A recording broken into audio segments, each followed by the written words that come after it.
but it's been described as the largest overall investment in a women's professional sports team in history, which is also very exciting as a female to hear that that's happening.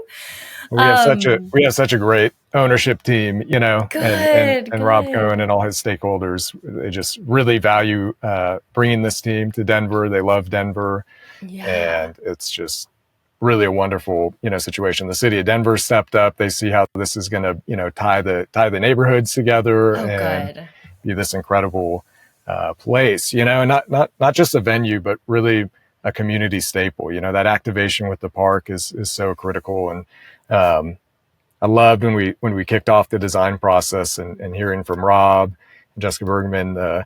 They were like, you know, our design philosophy should be that we're open and transparent to the community, and we want women to lead the way, to like women's sports to lead the way to creating this incredibly accessible district and venue.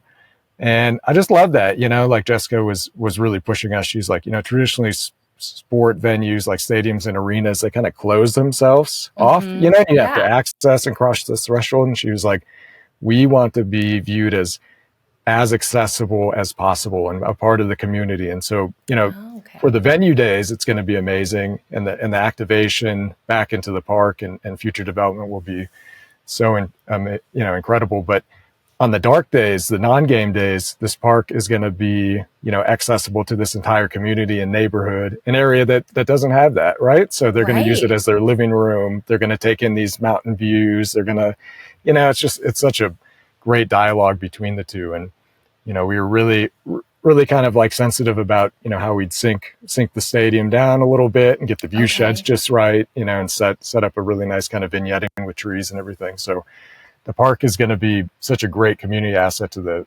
Denverites. And then on game day, it's going to have, you know, these sweeping views of the mountains and interconnectedness to the park and views down to the river and to the tree canopy. So it's going to be such a special space.